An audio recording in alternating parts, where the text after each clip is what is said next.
यिनीहरूलाई त टुडी खेलमा छानी छानी झुन्याएर मार्नुपर्छ। 14 वर्ष जेल बस्या प्रधानमन्त्री छन् नि अहिले हामीसँग। केपी ओली मारिदिन्थे नि त पञ्चायतमा, मारेनन् नि, जेलमा त राखेको रहेछ नि। मैले त यतिसम्म सुनेको छु कि राजा महेन्द्रले त कतिलाई त त्यो उता इन्डियातिर जाउन् भनेर पैसा पनि दिन्थे अरे क्या, बरु उतै पठाइदेऊ भनेर त्यो अञ्चलाधीशलाई कोलाई पैसा दिएर पठाउँथ्यो अरे, मार्न हुँदैन भन्थे अरे। देशको चिन्ता गर्नेहरूले त मर्नु परेको इतिहास छ नि त। यहाँ देशको राष्ट्र अध्यक्ष मारिदा पनि कसैले जिम्मेवारी लिएन। कस्तो देश होला यो? नेपाल राष्ट्रलाई बलियो बनाउनुपर्छ भन्ने मान्छे त या त मारिए या त अन्यायमा थिचोमिचोमा परे नि। जसरी नारायण हिट्टीभित्र राजा खत्तम भयो नि, यो देश बचाउने शर्तमा खत्तम भएको उहाँलाई खत्तम गरिएको हो। राजा वीरेन्द्रलाई मार्नका निमित्त पनि यहाँका अपराधिक तत्त्वहरू मिलेका थिए र त्यो सम्भव भयो। त्यो सेन्टर एउटै हो यिनीहरूको, युद्ध गराउने पनि एउटै, त्यो प्रतियुद्धको नेतृत्व गराउने पनि एउटै थियो। सत्तामा बस्नेहरूलाई पनि दिल्लीले चाहिँ मद्दत गरिराखेका थियो र युद्ध हाँक्नेहरूलाई पनि दिल्लीमै हेडक्वार्टर राख्न चाहिँ लगाएर युद्ध गराएको कुरा त्यो 12 बुँदेबाट त्यो स्पष्ट भयो नि। गिरिजाप्रसादले भन्ने गर्थे नि ग्रान्ड डिजाइन, त्यसै भने होइन नि। प्रधानमन्त्रीसँग त सोर्स हुन्छन् नि। त्यो ग्रान्ड डिजाइन अन्तर्गत नेपालको राष्ट्र संस्थालाई समाप्त पार्ने के प्रमाण चाहियो?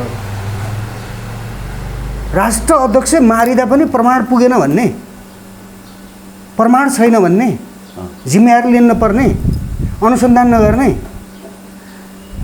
यदि यी साँच्चीकै लोकतन्त्रवादी थिए, यी साँच्चीकै विदेशीका दलाल थिएनन्, मुक्त शासकहरू थिए भने त यिनीहरूले अनुसन्धान गर्थे नि। त्यो सकेनन्। किनभने यिनीहरू त्यसमा संलग्न थिए। जसले मदनलाई मार्यो त्यसैले राजालाई मार्यो भन्न सकिन्छ। मदन एकदम त्यही एउटै तत्त्व हो। म चाहिँ 57मा रोएँ, धरी रोएको म शेरबहादुर देउवा। माओवादी सुरु हुँदाखेरि चाहिँ 52 सालमा शेरबहादुर देउवा प्रधानमन्त्री थिए। म रोएँ क्या शेरबहादुर देउवाको अगाडि। मैले त्यो डाक्टर साहब रोएको है, त्यो अन्तर्वार्ता सुनेपछि म त 57मा त यो स्थिति आउँदैछ भनेर मैले त त्यही बेला थाहा पाएर रोएको म। अहिले त अरू साथीहरूले बुझ्दैछन्, रुँदैछन्। अब कतिले रुनुपर्छ, अब त्यो त देखिँदै जाला नि। अनुहार हाम्रा छन्, कपडा हाम्रै लाउँछन्, भाषा हाम्रो बोल्छन्, यी मान्छे विदेशीका दलाल हुन् भनेर त्यसै भने होइन नि त। के केटाकेटी कुरा हो र यो? के ठट्टा हो र यो हामीले भने?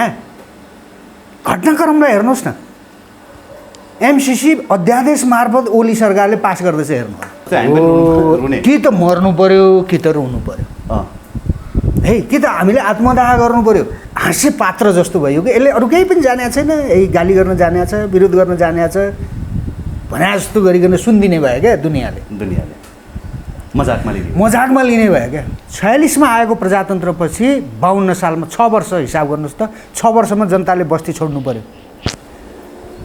जनताका बस्तीमा रगतको खोलो बगाइरहेको बेलामा दिल्लीमा बसेर बाबुराम प्रचण्डले हाकेको युद्ध र यो शेरबहादुर देउवा र यो ओलीहरूले हाकेको यो चाहिँ संसदवादीहरूको सत्ताले मचाएको राज्य आतङ्क, त्यो रोमियो अपरेसन, सेराटो अपरेसनका कारणले जनताले बस्ती छाड्नु पर्यो। शेरबहादुर त प्रतियुद्धको नायक हो नि। शेरबहादुर त, गिरिजाहरू त पछि हो। शेरबहादुरको पालामा युद्ध सुरु भएको छ नि।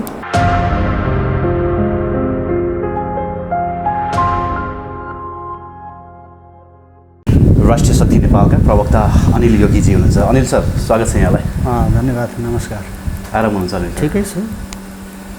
अब के राष्ट्रवादी व्यक्तिहरू चाहिँ रुनुपर्ने अनि लुटेराहरू चाहिँ हाँस्नुपर्ने दिन आएको हो? अब त्यस्तै देखियो, परिस्थितिले त्यस्तै देखायो।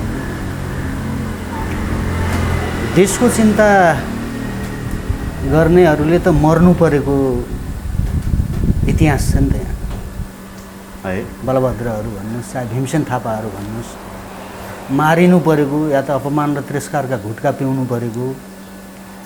देश बचाउनुपर्छ भन्ने शर्तमा हो नि त। नेपालका राजाहरूकै इतिहास हेरौँ हामी। आज यस्तो संजोगमा आउनुभयो तपाईँ। आज जेठ 19 गते 2078 साल, 20 वर्ष भयो। देशको राष्ट्र अध्यक्ष मारिदा पनि कसैले जिम्मेवारी लिएन। कस्तो देश होला यो? यस्तो देशमा छौँ नि त। त्यसो भए उनीहरूले राष्ट्रवादीहरू देशभक्तहरूले रुनै पर्छ, रुन पुगेकै छैन। मैले हिजो त्यो एकजना अहिले डक्टर उहाँको बडा मिठो त्यो अन्तर्वार्तामा उहाँको चाहिँ सुने मैले। आफ्नो बाउले दारी काटेर आयो भने पनि आफ्नो बाउलाई म चिन्दैन थिएँ, दारी पाले पनि म चिन्दैन थिएँ मेरो बाउलाई। तर कार्ल मार्क्सले दारी काटेर आए पनि म चिन्थेँ मार्क्सलाई चाहिँ, मार्क्सलाई। तर पृथ्वीनारायण शाहलाई पढाएको थिएन, मैले चिन्दैन थिएँ। कस्तो पढाइएको रहेछ कि नेपालले कहाँ लैजाँदै रहेछ यिनीहरूले भन्ने कुरा थियो। त्यो त्यति ठुलो एउटा अध्ययन गरेको, त्यो कम्युनिस्ट पार्टीमा काम गरेको एउटा एकाडेमिक क्षेत्रको एउटा प्रोफेसरले भनेको कुरा हो, त्यो डक्टरले भनेको कुरा थियो। उहाँसँगै कुरा गर्दाखेरि मलाई के भन्नुभयो भने नि, यिनीहरूले छानी छानी मान्छे काटिरहँदाखेरि म दिनको 23 घन्टासम्म 24 घन्टामा 23 घन्टासम्म पढिरहेको थिएँ। मेरो पढाइले मलाई कहीँ पुर्याएन, तर मान्छे काटेर उनीहरूले सत्ता शक्ति दुवै हासिल गरे भन्नुहुन्छ है। हो, इमान्दार अथवा यो मुलुकको बारेमा असली एउटा चाहिँ विवेक राखेर भनौँ न, यो दुनियाँलाई र नेपाल राष्ट्रलाई बलियो बनाउनुपर्छ भन्ने मान्छे त या त मारिए या त अन्यायमा थिचोमिचोमा परे नि। त्यही त्यो एउटा त्यसको विस्फोट हो त्यो। कम्युनिस्ट आइडियोलोजी समस्या होइन, तर चरित्र समस्या हो नि। कुनै समयमा हिंसाको राजनीति, कम्युनिस्ट चाहिँ मार्क्सवादी सिद्धान्त त्यो कामयाबी थियो होला कुनै समयमा, कहीँ हुँदो होला, भयो होला। तर हाम्रो देशमा कस्तो शासन व्यवस्था जरुरी हुन्छ? दुईटा शक्तिशाली राष्ट्रका बिचमा छौँ र कमजोर छौँ, फेरि आर्थिक हिसाबले कमजोर छौँ, सामाजिक हिसाबले कमजोर छौँ, राजनीतिक हिसाबले पनि विदेशीहरूको चाहिँ नचाहिँदो भूमिका हुन्छ हरेक राजनीतिक घटनाक्रममा। त्यसमा त हामीले विचार गर्नुपर्छ भन्ने कुरा ख्याल गर्नुपर्ने हो नि। त्यो ख्याल गरिएन, नेताहरूले त्यो गर्नु भएन। आफ्नो राष्ट्रको अस्मिता लुटाउँदै सत्तामा बस्नेहरू आएपछि अनि रुनुपर्ने हो। के गर्ने नरोएर? या त यिनीहरूलाई खतम गर्न जानु पर्यो, जसरी नारायण हिट्टीभित्र राजा खतम भयो नि। यो देश बचाउने शर्तमा खतम भएको, उहाँलाई खतम गरिएको हो। मलाई खतम गरिएकै हो, गरिएको। अनिल सर, मलाई एउटा जस्तो डाउट नि के लाग्छ भने, अब राज संस्था र हिन्दू राष्ट्रको पक्षमा यति धेरै मानिसहरूले आवाज उठाइरहेका छन्। मैले आज मात्रै डाक्टर रामप्रसाद उप्रेतीजीसँग कुराकानी गर्ने पनि मौका पाएँ। उहाँले अन्तर्वार्ताकै क्रममा के भन्नुभयो भने, देश विदेशबाट बाबु यो संसारभरिबाटै मलाई रेस्पोन्स आएको छ, अब राज संस्था पुनर्स्थापना गर्नुपर्छ भनेर आवाज आएको छ भन्नुभएको छ। तर राष्ट्रवादी भनिएका साथीहरूले नै आज 20 वर्ष पुगिसक्दा पनि दरबार हत्याकाण्डको को हो त दोषी भनेर छानबिनको माग पनि गरिँदैन, खोज्ने प्रयास पनि गरिँदैन। यो चाहिँ अलिकति कतै डाउट लिने ठाउँ रहँदैन सर? होइन, खोज्ने कहाँ खोज्ने भने तपाईँले मैले कहाँ गएर खोज्ने? खोज्नुपर्ने ठाउँमा जो बसेका छन् उनीहरूले हो नि खोज्नुपर्ने। सत्तामा त केपी ओली हुनुहुन्छ नि, सत्तामा त प्रचण्ड हुनुहुन्छ नि, सत्तामा त विद्या भण्डारी हुनुहुन्छ नि। उहाँहरूले हो नि खोज्ने भनेको, हामीले खोज्ने हो र? जनताले कहिले पनि खोज्दैन, सक्दैन। खोजी गर्छ जनताले, खोजी होस् भनेको छु त हामीले आवाज त उठाइदिनु पर्ने हो नि। त आवाज त उठायो त। यो 20 वर्षदेखि दरबार हत्याकाण्ड भन्नुहोस्, चाहे मदन भण्डारी हत्याकाण्ड भन्नुहोस्, चाहे के अरे जमिम शाह हत्याकाण्ड भन्नुहोस्, चाहे मिर्जा दिलसाद बेग हत्याकाण्ड भन्नुहोस्, चाहे फैजान हत्याकाण्ड भन्नुहोस्, जति हत्याकाण्डहरू नेपालभित्र राजधानीमा भए पनि त त्यसको छानबिन हुनुपर्छ त हामीले भन्यौँ त। सत्तामा को बसेको छ त भन्दा त्यो अपराधमा संलग्न हुनेहरू नै सत्तामा बसेको छ। भन्नाले त्यो हत्याकाण्डहरूमा संलग्न हुनेहरू नै यिनीहरूसँग नमिलिकन विदेशीले आएर नेपालीलाई, राष्ट्रवादीलाई, देशभक्तहरूलाई मार्न सक्दैन क्या युवराजी। दरबार राजा वीरेन्द्रलाई मार्नका निमित्त पनि यहाँका अपराधिक तत्त्वहरू मिलेका थिए र त्यो सम्भव भयो। जिम्मेवारी कसैले लिएन। राष्ट्र अध्यक्ष मारेर जिम्मेवारी लिनु नपर्ने देशमा भएपछि अब नरोएर के गर्नुहुन्छ भन्नुहोस् त? जस्तो अनिल सर मलाई छ नि मैले यो विषयमा धेरै व्यक्तिहरूसँग कुराकानी गरेँ। अब केही राष्ट्रवादी साथीहरूले के भन्नुभयो भने यो दरबार हत्याकाण्ड चाहिँ सुनियोजित हत्याकाण्ड होइन, यो एउटा दुर्घटना मात्रै थियो, दिपेन्द्रले नै मारेका थिए भन्छन्। तपाईँ लामो समय पत्रकारिता पनि गर्नुभएको व्यक्ति, यो समय अब यसको एउटा प्रत्यक्षदर्शीको रूपमा पनि यही ठाउँमा हुनुहुन्छ होइन, के लाग्छ साँच्चीकै त्यो हत्याकाण्ड नै हो, सुनियोजित हत्याकाण्ड हो या दुर्घटना मात्रै हो? होइन, त्यो सुनियोजित यो राष्ट्रलाई समाप्त पार्ने कडीको रूपमा त्यो दरबार हत्याकाण्ड गरिएको हो। त्यो पृष्ठभूमि हेर्नुहोस् न, पृष्ठभूमि के छ भने माओवादी युद्ध दिल्लीमा बसेर हाकिएको छ क्या। जनताका बस्तीमा चाहिँ जनताको कत्लेआम भइरहेको छ है, जनताका बस्तीमा युद्ध र प्रतियुद्धको नाममा होइन। त्यो सेन्टर एउटै हो यिनीहरूको, युद्ध गराउने पनि एउटै, त्यो प्रतियुद्धको नेतृत्व गराउने पनि एउटै थियो भने दिल्ली नै बसेर गरेको हो। त्यो सत्तामा बस्नेहरूलाई पनि दिल्लीले चाहिँ मद्दत गरिराखेको थियो र युद्ध हाक्नेहरूलाई पनि दिल्लीमै हेडक्वार्टर राख्न चाहिँ लगाएर युद्ध गराएको कुरा त्यो 12 बुँदेबाट त्यो स्पष्ट भयो नि। त्यसो भए यो राष्ट्र समाप्त पार्नका निमित्त डिजाइनमा गिरिजाप्रसादले भन्ने गर्थे नि ग्रान्ड डिजाइन, त्यसै भने होइन नि। प्रधानमन्त्रीसँग त सोर्स हुन्छन् नि, समाचारका सोर्सहरू हुन्छन् नि प्रधानमन्त्रीसँग। त्यो ग्रान्ड डिजाइन अन्तर्गत नेपालको राष्ट्र संस्थालाई समाप्त पार्ने र यो अन्ततः यो मुलुक समाप्त पार्ने डिजाइन अन्तर्गत राजा वीरेन्द्रको हत्या गरिएको थियो। के प्रमाण चाहियो? राष्ट्र अध्यक्ष मारिँदा पनि प्रमाण पुगेन भन्ने, प्रमाण छैन भन्ने, जिम्मेवारी लिन नपर्ने, अनुसन्धान नगर्ने। यदि यी साँच्चीकै लोकतन्त्रवादी थिए, यी साँच्चीकै विदेशीका दलाल थिएनन्, मुक्त शासकहरू थिए भने त यिनीहरूले अनुसन्धान गर्थे नि। त्यो सकेनन्, किनभने यिनीहरू त्यसमा संलग्न थिए। मदन भण्डारी हत्या प्रकरण र राजदरबार हत्या प्रकरणको कडी हेर्ने हो भने मदन पनि चाइना भ्रमण गएर फर्किएको 1.5 महिना, त्यही 2 महिना बित्न नपाउँदै मारिए। राजा वीरेन्द्र पनि चाइना जानुभएको थियो त्यति बेला र त्यहाँबाट फर्केर आए पश्चात उहाँको वंशनाश हुने गरी हत्या गरियो। यो दुईवटा बिचमा कनेक्सन केही छ? किनभने त्यो चाइना भ्रमण चाहिँ एउटा प्रमुख कनेक्सन छ भनिन्छ नि। त्यो चाहिँ यथार्थ हो।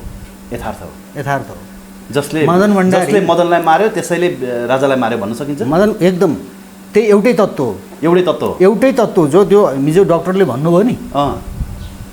उहाँलाई पहिला मारेर त्यसपछि फालिएको छ त्रिशुलीमा, गाडीबाट तानेर उहाँलाई मारेर मदन भण्डारीले फालिएको छ। त्यो पोस्टमार्टम नै उहाँले आफैले गरे भन्दै हुनुहुन्छ नि। टिममै के हो प्रमाण भने? के हो प्रमाण भने? चाहिँ के 5000 सेनाको चाहिँ सुरक्षा घेरामाभित्र बसेको राजा मारिँदा प्रमाण पुगेन भन्न पाइन्छ? कसले दिनुपर्ने प्रमाण? मैले? के हो प्रमाण भने? आफ्नो सुरक्षा घेराभित्रमा भएको राष्ट्र अध्यक्ष मारिँदा चाहिँ प्रमाण छैन भनेर उम्किन पाइन्छ? पाइँदैन। यो डिजाइनमा भएको हुनाले पाए यिनीहरूले। त्यसो भएर देशभक्तहरूलाई समाप्त पार्ने डिजाइन अन्तर्गत यो 46 साल आयो। हामीले प्रजातन्त्र आयो भन्ठान्यौँ है। मैले भने नि म चाहिँ 57मा रोएँ, धरी रोएको म शेरबहादुर देउवा। माओवादी सुरु हुँदाखेरि चाहिँ 52 सालमा शेरबहादुर देउवा प्रधानमन्त्री थिए। त्यो माओवादीले सञ्चालन गरेको युद्धका कारण जनताले आफ्नो बस्ती छाड्यो भनेर पैदल यात्रा गरेर मेरै नेतृत्वमा 500 जना हामी आएर भद्रकालीमा अनसन बसेका थियौँ। शेरबहादुर देउवा त्यहाँ आउनुभयो। उहाँ चाहिँ माओवादी समस्या समाधान उच्चस्तरीय आयोगको अध्यक्ष हुनुहुन्थ्यो त्यो बेलामा। शेरबहादुर देउवा म रोएँ क्या शेरबहादुर देउवाको अगाडि।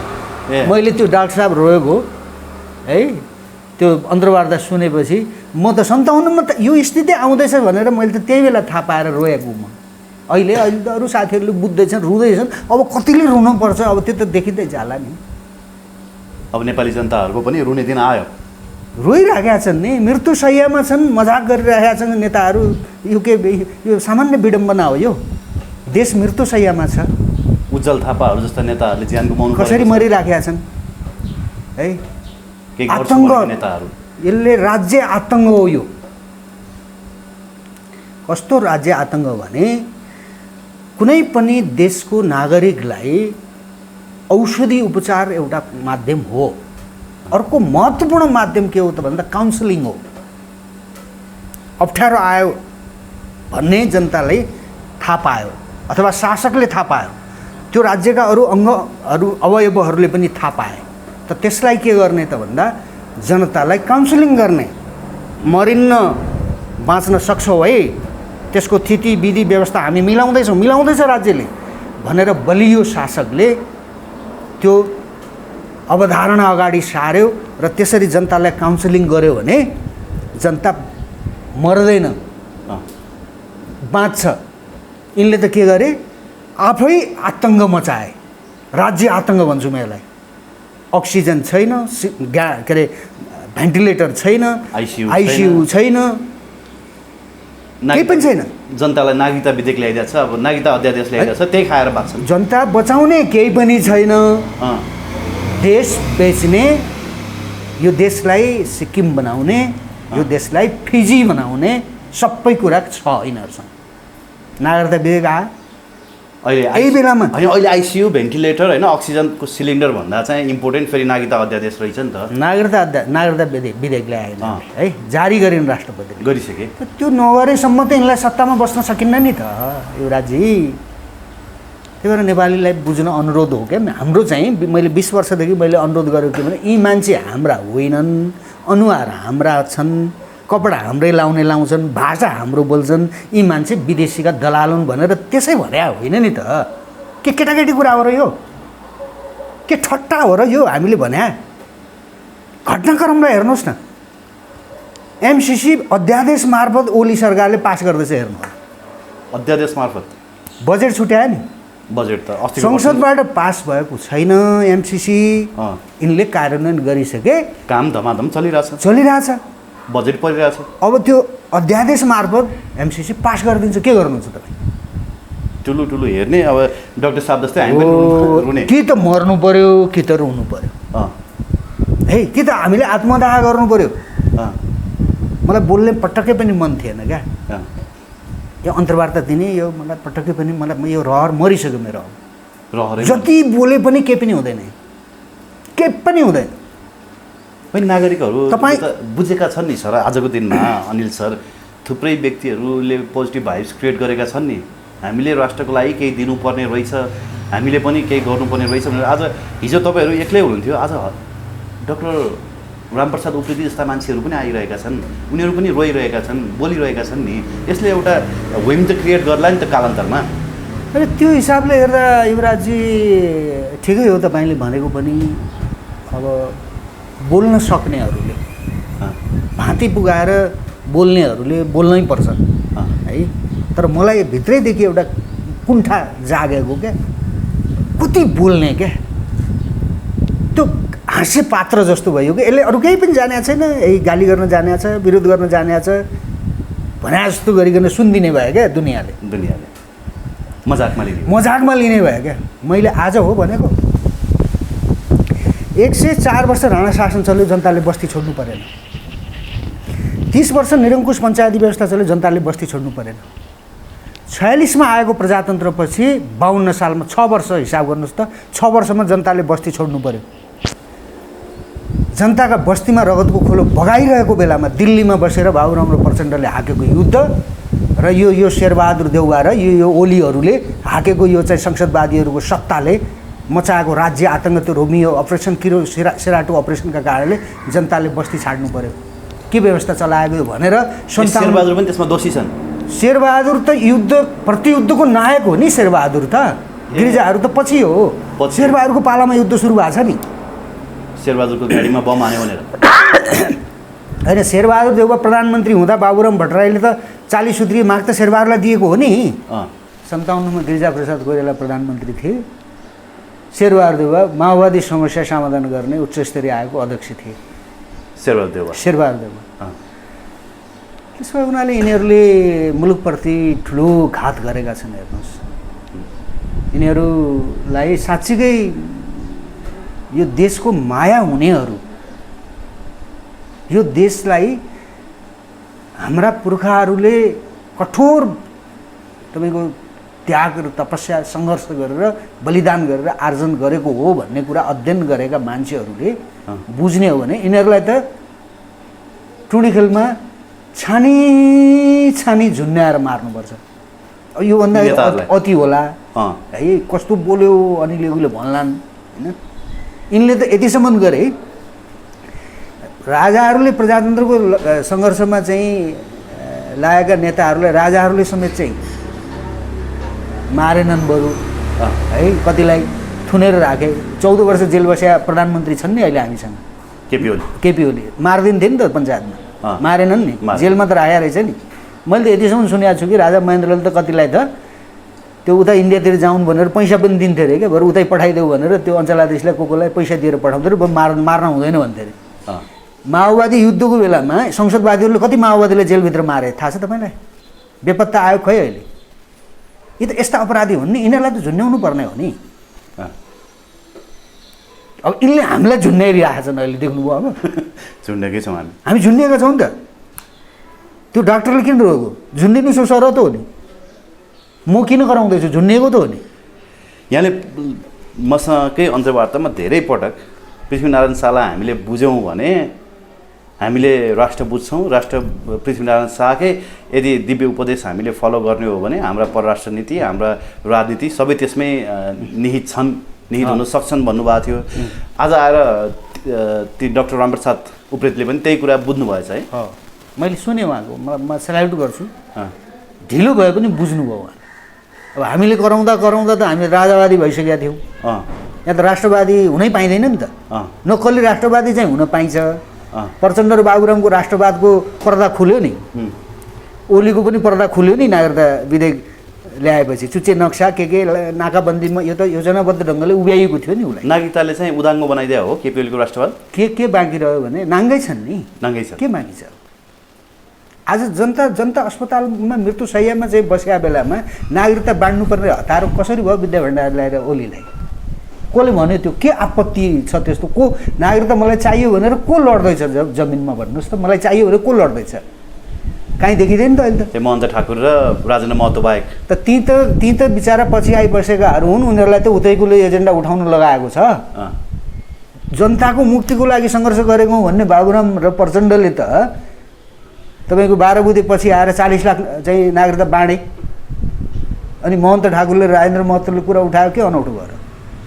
ती त उनीहरूकै मान्छे हुन् नि, ती त हाम्रा मान्छे भनिएका थिए नि त। अनि यो नागरिकताको विषयले चाहिँ फेरि तपाईँ हामी जस्तालाई मात्रै पोल्दो रहेछ होइन, अनि राजनीतिक दलहरूलाई फेरि पोल्दो रहन्छ। नेपाली काङ्ग्रेसले विरोध गर्यो, न अन्य दलले विरोध गरे। यिनीहरूको त त्यो सत्तामा बस्ने तागतले त त्यो भनेको सहँदैन नि त। त्यो भनेपछि यिनीहरूले विरोध गरेपछि कहाँबाट चाहिँ यिनीहरूले फलाग्ने प्रजातन्त्र हुन्छ त? यहाँ यिनीहरूले मन परिकन कहाँ पाउँछन् त? राष्ट्रियताको पक्षमा लाएर पनि कहीँ यहाँ बलियो हुन पाइन्छ? राजा ज्ञानेन्द्र बलियो भए, वीरेन्द्रले बाँच्न सके। वीरेन्द्रको हत्या हुनुमा यो नागरिकता पनि एउटा प्रमुख इस्यु थियो भन्छ नि। महत्त्वपूर्ण इस्यु हो त्यो, एउटा मात्र होइन, महत्त्वपूर्ण इस्यु, सबैभन्दा महत्त्वपूर्ण। तपाईँको 48मा गिरिजाप्रसादले ल्याए, अर्थविधेयकको नाममा नागरिकता विधेयक ल्याए, झुक्क्याएर। त्योभन्दा अगाडिको पास नभएपछि राजाले चाहिँ विज्ञहरूसँग छलफल गरे र सर्वोच्चको राय बुझ्नका निमित्त पठाइए। सर्वोच्च त अहिलेको जस्तो निकम्बा थिएन नि, दलका त्यो बेलामा कार्यकर्ता त्यहाँ हुँदैन थिए नि, विज्ञहरू। राष्ट्र अध्यक्ष पनि त त्यति बेला त राय माग्नेवाला थिए नि त, अहिले जस्तो राय मागे राजाले। त सर्वोच्चले के भन्यो भने यो मुलुकको हितमा छैन भनेपछि त्यो थाती रह्यो। त 63मा फेरि त्यही गिरिजाले ल्याए। हेर्नुहोस् है, समस्या नागरिकताको मात्रै, भारतको तपाईँको एजेन्डा चाहिँ नागरिकताको रहेछ नि त त्यति बेला। युद्ध आन्दोलन 46 पछि सबै कुरा नागरिकताकै लागि लडाइँ हो भने यो कुनै नेपालले व्यवस्था ल्याएको होइन। नागरिकता भारतीयहरूलाई नागरिकता वितरण गर्नका लागि यो व्यवस्था माध्यमको रूपमा काम गर्यो। माओवादीको युद्ध पनि त्यसैका लागि थियो। 36मा 40 लाख नागरिकता पाए त त्यसपछि 36 सालमा आश्वासन दिए, 46मा हुन्छ कि भनेर 46 ल्याए, 46मा भएन होइन। तपाईँको फेरि यता राजनीतिक खिचातानी बढ्यो, 63मा आएर त्यो पुरा हुन खोजेको थियो, त्यो पनि फेरि भएन, पूर्ण रूपमा भएन। अब अहिले चाहिँ आनन्द भयो। अब त के हो यिनलाई त भन्नुहोस् न, यी सत्तामा बस्नका निमित्त जस्तो सुकै राष्ट्रघात गर्नका निमित्त पनि तयार भएका यी नर पशुहरू लडाइँ लडिरहेका छन्। जनताको यिनलाई मतलब छैन, जनता मरुन् त बाँचुन् है। पहिलो लटमा भ्याक्सिन लगाएकाहरूले अर्को लटमा लाउन नपाएर उनीहरू त्यत्तिकै चाहिँ छटपटिएर घर घरमा तपाईँको छटपटिएका छन् नेपालीहरू होइन। यिनले त यही बेलामा तपाईँको नागरिकता विधेयक चाहिँ अध्यादेश मार्फत चाहिँ ओलीले ल्याएर नागरिकता वितरण यिनीहरूले गर्छन्। अब थालिसके होइन, चुनाव गराउने प्रयास वितरण समिति के गठन गर्ने भन्ने कुरो पनि आइसक्यो। त यो अपराध हेर्नुहोस्, यी अपराधीहरूको अन्त्यका निमित्त म त भगवान् पुकार्नु बाहेक, गुरु गोरखनाथलाई पुकार्नु बाहेक मान्छेबाट सम्भव देख्दिनँ म। यिनीहरूको अन्त्य नेपालले गर्न सक्लान् जस्तो मलाई लाग्दैन क्या। यिनीहरूको आफै बुद्धि भ्रष्ट भएर यिनीहरूले आफै उल्टो बाटो हिँडेर आफै भिरमा हाम फालेर यिनीहरू सकिएपछि मात्रै हामीले सकाउँला जस्तो लाग्दैन क्या। त्यही भएर मैले सधैँ भन्ने गरेको छु, यो देश बाँच्नुका पछाडि नेपालीका विवेकले काम गरेर बाँचे होइन रहेछ क्या यो देश। इतिहास हेरौँ न हामी, नेपालीका विवेकले बाँचेको देश होइन। कतिपय ठाउँमा चाहिँ राजाहरूले केही विवेक प्रयोग गरेर अलिकति यो मुलुकलाई मुलुक जस्तो बनाएको रहेछ। पछिल्लो समयमा राजा महेन्द्र नभइदिएको त हामीसँग देशै नहुने रहेछ होइन। हामी त आज गुलाम हुन्थ्यौँ, या उत्तरका हुन्थ्यौँ या दक्षिणका हुन्थ्यौँ, हामीसँग देश हुने थिएन। तर अहिले यो पछिल्लो समयमा त मैले भन्ने गरेको छु, हामीले सकेनौँ भने पनि नदेखिने केही तत्त्व छ, त्यसले गर्दा यो मुलुक बाँचिरहेको छ। पशुपतिनाथको आशीर्वादले। त्यही पशुपतिनाथ भनौँ, के हो थाहा छैन। सर अघि यहाँले फ्याट्ट एउटा नाम लिइहाल्नुभयो, जमिम शाहको। जमिम शाह र दरबार हत्याकाण्डको रहस्य जोडिन्छ? होइन, जमिम शाहको विषयमा स्पेस टाइम उनले, अब म पत्रकारितामा भएको हुनाले उनले एउटा त्यो बेलामा भनेको कुरा आएको थियो क्या। आज त्यो फ्रन्ट लाइन चाहिँ खाली राख है, महत्त्वपूर्ण न्युज आउँदैछ भनेर चाहिँ उनले भनेका थिए अरे। त्यही दिन राति भन्ने थियो, त्यही दिन बेलुका उनलाई थाहा थियो अरे दरबार त्यही दिन बेलुका चाहिँ दरबार हत्याकाण्ड हो। भोलिपल्ट स्पेस टाइममै त्यो आयो, फ्रन्ट पेजमा चाहिँ आयो। त्यो भएर यो खुफिया एजेन्सी, जमिन पनि कता खुफिया एजेन्सीसँग जोडिएका छन् भन्ने थियो नि। त्यही भएर यो खुफिया एजेन्सीले भने नि यो देशै खुफिया एजेन्सीले चलाएको छ नि त। देशका शासक खुफिया एजेन्सीले चलाएको, सुरक्षा अङ्ग खुफिया एजेन्सीको ले चलाएको, त्यति बेला पनि विद्वान बुद्धिजीवी खुफिया एजेन्सीले चलाएको, सबै त्यति बेला एक आध बाहेक। त्यति बेला पनि रहेछ न खुफिया एजेन्सी लिङ्क? त्यति बेला देखिँदैन थियो, अहिले देखिन्छ। नेपाली मिडियाहरूभन्दा अगाडि दरबार हत्याकाण्डका न्युजहरू चाहिँ BBC CNN-मा आयो होइन? आयो मजाले। यहाँ कसैले थाहा पाएन, अरूले सबैले थाहा पाइहाल्यो।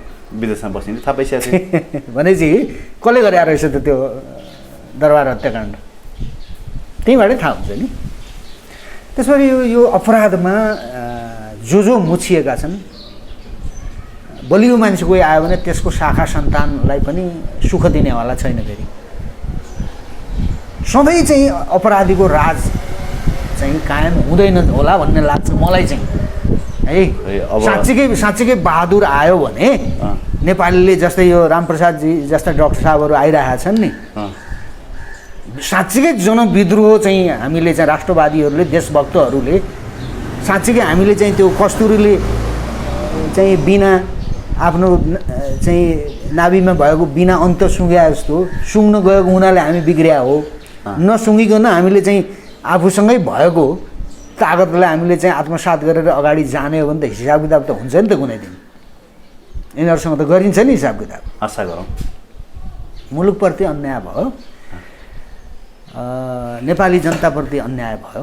ओके, अन्तिममा नि अनिल सर, मैले एउटा प्रसङ्ग यहाँ जोड्नै पर्छ। यहाँले मसँगको अन्तर्वार्तामा एकचोटि पूर्ण आक्रोशसहित के भन्नुभएको थियो भने नेपाली सेना अब तिमीहरूको काम छैन, अब त्यो डमरू बजाएर बस, अथवा भनौँ एक हिसाबले भन्यो भने हातमा चुरा लाएर बसे हुन्छ भन्नुभएको थियो। मलाई आज डाक्टर रामप्रसाद उप्रेतीले पनि के भन्नुभयो भने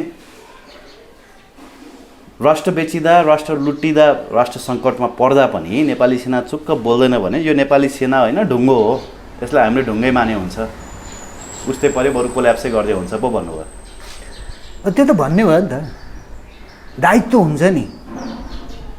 राष्ट्र प्रमुख राजा शाहवंशले बनाएको सेना, यो कुनै काङ्ग्रेस मुला कुनै चाहिँ यो कम्युनिस्ट भन्नेहरूले बनाएको चाहिँ सेना हो यो होइन। यो त शाहवंशले बनाएको सेना हो नि। अनि त्यो शाहवंशको राजा मारिँदा चाहिँ जिम्मेवारी नलिने, राष्ट्रको चाहिँ सार्वभौमसत्ता र भौगोलिक अखण्डता चाहिँ माथि चाहिँ विदेशीको हस्तक्षेप हुँदा चाहिँ उसले केही पनि नगर्ने, जनता मर्दा पनि ऊ केही पनि नगर्ने भएपछि त्यो किन चाहियो र भन्ने भयो नि त मान्छेले। मैले त तपाईँले पहिल्यै भने हो नि यसको आवश्यकता छैन भन्छन् भोलि जनताले, त्यसै भने हो र भन्नुभएको थियो। योभन्दा सेनालाई जनताका बिचमा विदेशीको ताकतलाई लिएर चाहिँ टिक्न सकिन्छ कि आफ्नो देशको जनतालाई खुसी बनाएर टिक्न सकिन्छ भन्ने कुरा त्यति पनि विवेक नराख्ने ती जरसाबहरूलाई किन पालिराख्नु पर्यो त? सेनामा विद्रोह हुन्छ अब नभइजाओस्, अब म चुनौती दिन्छु नेपाली सेनाका जरसाबहरूलाई चुनौती दिन्छु। त्यहाँभित्र 15-20 हजार 20-25 हजार नेपाली सेना देशभक्त सेनाहरू हतियार लिएर निस्कियो भने हिसाब किताब हुन्छ फेरि। त्यो स्थिति आउँदैछ ख्याल गरौँ नेतृत्वमा बस्नेहरूले। कुम एउटा गुलेलीको गोली तयार गर्न नसक्ने हुतिहाराहरूले चीनसँग लड्ने कि भारतसँग लड्ने कोसँग डराउनु पर्यो? आफ्नो देशको जनतालाई विदेशीका दलालहरूले मृत्युशय्यामा चाहिँ राखेर जनतालाई दिनका दिन मारिरहँदा, वर्षौँदेखि मारिरहँदा आफ्ना ब्यारेकमा चाहिँ हानेर चाहिँ आफ्नो चाहिँ यो दुर्गति बनाउन्जेलसम्म पनि यिनीहरूमाथि हमला गर्नका निमित्त तयार नहुने भएपछि अनि यो सेना चाहियो भन्छ भने किन चाहियो भन्ने भन्नुहोस् त? के गरेर यो सेनाले हामीलाई चाहियो भन्ने जनताले? पशुपति जाँदाखेरि जुत्ता बोक्न मात्रै यो सेनाको काम छैन, अब डिजल्भ गरिदिन पट्टि हामी लाग्नुपर्छ भन्नुभयो डाक्टर साहबले। यो चाहिँ किन यो फेरि कस्तो खतरनाक कुरा छ भने नि, सङ्गठित संस्था हो त्यो। कुनै पनि राष्ट्रका लागि सेना महत्त्वपूर्ण हुन्छ। राष्ट्रको जीवनमा, जनताको जीवनमा अप्ठ्यारो आयो भने त्यो अन्तिम तागत हो कुनै पनि राष्ट्रको। त्यसका आधारमा हामीले बढी नबोल्याएर नभन्या मात्रै हो, बुझ्नु भएन? किनकि बाँकी यही मात्र छ। यही पनि हामीले राष्ट्रवादी भन्नेहरूले, देशभक्त भन्नेहरूले यसैमाथि हामीले हमला गऱ्यो भने त्यो पाप लाग्छ नि हामीलाई, त्यो अपराधमा हामी मुछिन्छौँ नि फेरि। यी दलालहरू र हामीमा के फरक हुन्छ भन्ने हिसाबले नभन्या हो नि। यो कहाँ चुकिरहेछ यो सेना त हामीले देखिरहेछौँ नि। हिजोका ती जरसाबहरूले, चिफ साहबहरूले कति भ्रष्टाचार गरेर चाहिँ देश लुटेर उनीहरू चाहिँ त्यहाँबाट फुत्त निस्केर गए। यो 20 वर्षमा त मैले देखिरहेको छु नि। 4 जना तिनै जरसाब कर्साबहरूको त अहिले फेरि केपी ओली विद्या भण्डारीहरू छ, राम्रै साथ के खाँदै के खाने पद खाने भन्दैछन्। को कटुवालवाला के गृहमन्त्री हुने हल्ला आइरहेको थियो नि। दूतावास भन्ने नै आयो। यिनले प्रयोगशाला भन्ठानेका छन् यो देशलाई। त्यो नेपाली जनताले अब हुन दिँदैन। रामप्रसादहरू जस्ता, डाक्टर साहबहरू जस्ता हजार नेपालीहरू मर्न तयार हुन्छन्। तपाईँ हेर्नु होला, ढिलो चाँडो मात्रै हो। हस् अनिल सर, धन्यवाद दिन चाहन्छु यहाँलाई एकदमै महत्त्वपूर्ण संवादको लागि। मलाई मौका दिनुभयो, मलाई पनि पिआरपी मिडियालाई धेरै धेरै धन्यवाद छ।